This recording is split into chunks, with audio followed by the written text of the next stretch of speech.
The clinking of cutlery filled the silence that words refused to touch. Across the table, laughter sparkled around Noah as their parents beamed with pride, their smiles almost rehearsed. Then it slipped out. "We used your savings, Ethan. Just for a while." Noah needed the deposit. My chest went cold. Years of working late shifts, saving every dollar for college, erased with one sentence. They called it family support, but all I heard was betrayal dressed as love. I stared at them, wondering if love was supposed to hurt this quietly.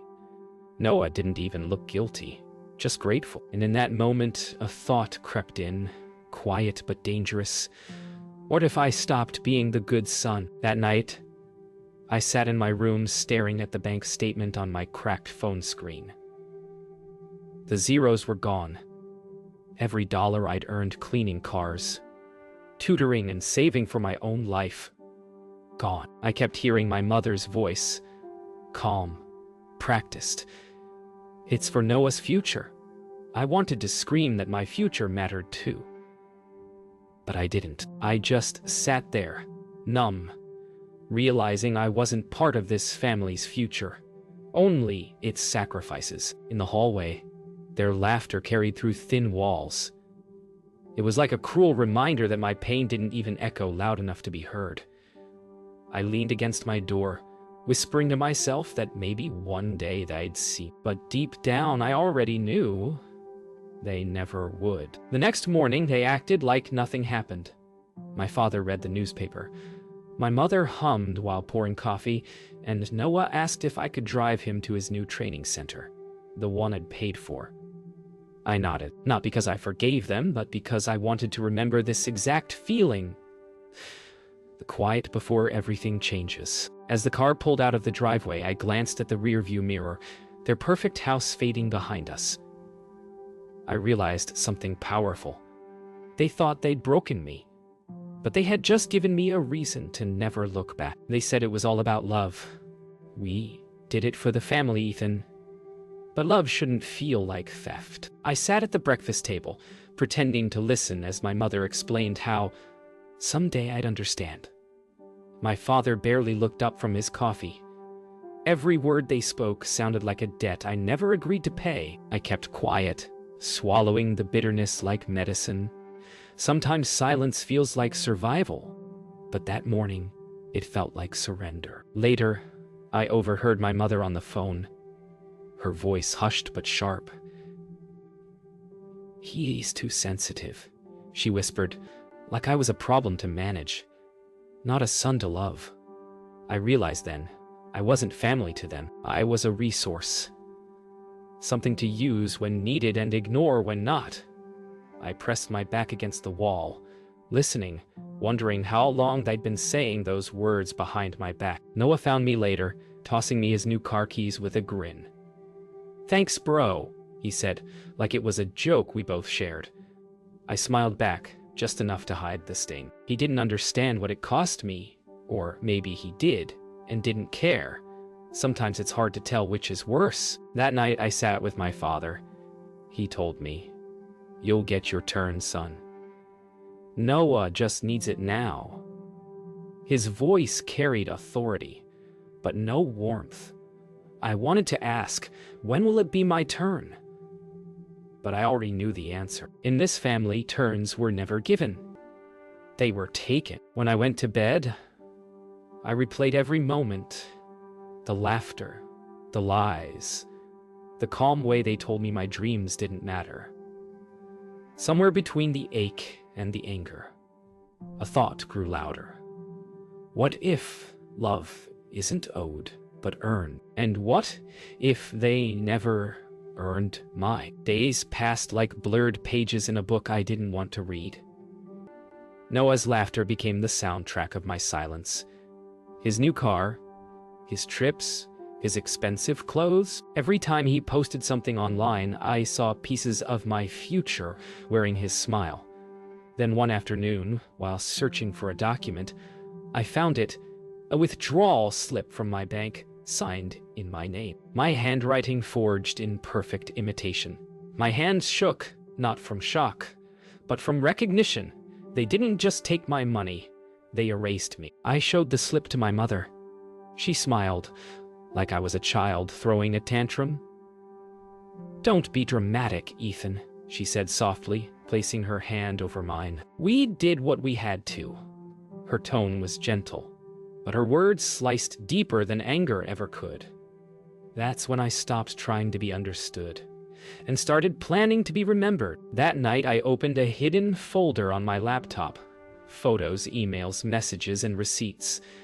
Years of proof showing how every family decision had one winner. I didn't know what I was going to do yet, but for the first time, I felt powerful.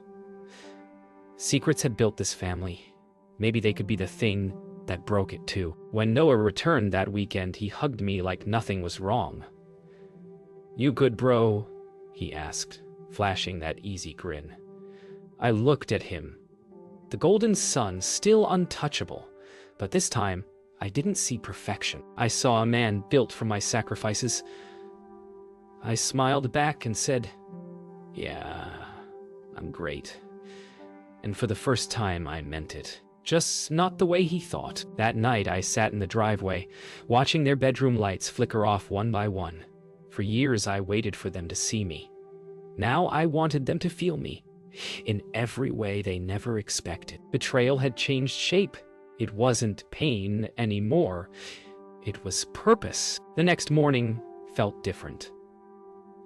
The house that once made me feel small now felt like a crime scene, waiting for evidence to surface. I started digging through drawers, old mail, forgotten folders. Every paper I touched whispered a secret.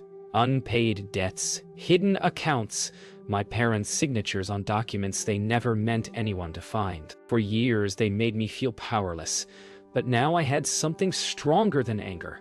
Proof. Later, at a small cafe downtown, I met with a friend who studied law. I slid a few documents across the table. "Just tell me if this is legal," I said quietly. She scanned them, eyes widening. "Ethan, this isn't just unfair, it's fraud." I leaned back, feeling the words sink in. Fraud. That single word turned pain into a weapon. That night, I recorded everything. The forged slips, the stolen funds, the proof of Noah's tuition being paid with my savings. My voice trembled at first, then steadied as I spoke into the camera. "You taught me honesty," I said to the lens. "But you forgot to practice it yourselves." It wasn't revenge I wanted anymore. It was truth, raw, public, undeniable. In the following days, I watched my family move through their routines, blissfully unaware. My mother hummed as she cooked. My father watched his evening news. Noah scrolled through his phone, showing off another weekend trip. Every sound, every movement felt like a countdown. The truth was coming, and it would hit them harder than any scream could. On Friday, I slipped an envelope into my father's office drawer. Copies of every document I'd found. No threats, no words, just the truth. As I walked away, my hands stopped shaking. For the first time in years, I wasn't afraid of them. I wasn't their disappointment anymore. I was their consequence. It started small. My father's clients began asking questions he couldn't answer. My mother's friends whispered about documents floating online. I didn't post anything. I just let the truth breathe. Every secret I'd buried was finally seeing daylight. I watched from the sidelines, not with joy, but with calm, heavy relief. They taught me silence, and now silence was the loudest thing in the room. When Noah called asking why Dad was acting strange, I told him the truth. Because he's finally learning what honesty feels like. He laughed at first, then paused. "You didn't." I didn't answer. Some silences speak clearer than words. For once, Noah didn't sound so golden. The next morning, the house was chaos. Papers scattered. Voices raised. Doors slammed. I sat at the kitchen table, sipping coffee like it was any other day. My mother shouted my name, but I didn't respond. They weren't calling for their son anymore. They were calling for their undoing. Later that day, Noah stormed in, slamming the front door. "You ruined everything," he shouted. I stood up slowly, facing him. "No, I just told the truth." He looked ready to hit me, then stopped. Maybe for the first time, he realized I wasn't afraid of him, or any of them. The golden shine in his eyes dimmed, replaced by something new: guilt. By evening, the house went silent. No yelling, no lies, just quiet. The kind that follows a storm. I packed my bag, took one last look at the walls that held more secrets than love, and walked out. I didn't take anything from them. I'd already taken everything that mattered. The truth. The news spread faster than I expected. My father's clients pulled out one by one. His company, once steady, was suddenly under review. My mother's friends stopped visiting. They weren't victims. They were architects of their own downfall. I didn't smile when I heard. I just sat in silence, realizing justice doesn't always come with celebration. Sometimes it just comes quietly, and that's enough. My mother called me that evening. Her voice trembled, softer than I'd ever heard. "Ethan, we're losing everything." For a second, I almost felt pity. But then I remembered the way she smiled when she took my savings. I took a breath and said, "Now, you know how it feels." She didn't reply. Only the sound of her quiet breathing stayed, broken on the line. Noah was the last to fall. The college discovered his tuition had been paid through unauthorized transfers. He was expelled quietly. The family name whispered through campus halls like a warning. He tried to reach me, but I didn't pick up. Some lessons need silence to sink in. I heard later they sold the house. The perfect home that once glowed with fake smiles now stood empty, stripped of everything but echoes. They moved into a small apartment across town. I never went to see it. Some places lose their meaning once the lies are gone. I visited the old street one last time. Their house was silent, the for sale sign leaning in the wind. I stood there for a while, not out of pride, but closure. I didn't want revenge anymore. I just wanted peace. And for once, I had it. Sometimes, the loudest justice is the kind that doesn't need to be seen. Months passed, and the noise finally faded. I rented a small apartment downtown. Nothing fancy, just mine. The quiet felt strange at first, like a new language I had to learn. Every morning I made coffee and looked out the window, free from their expectations. It wasn't revenge that kept me going anymore. It was peace. The kind that comes after choosing yourself for once. One morning an envelope slid under my door. Inside was a single note from my mother. "I'm sorry. We were wrong." No excuses, no manipulation.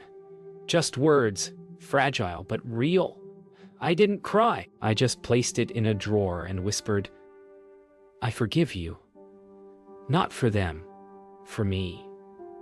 Forgiveness isn't about forgetting what happened. It's about refusing to carry it any longer. Later that week, Noah called.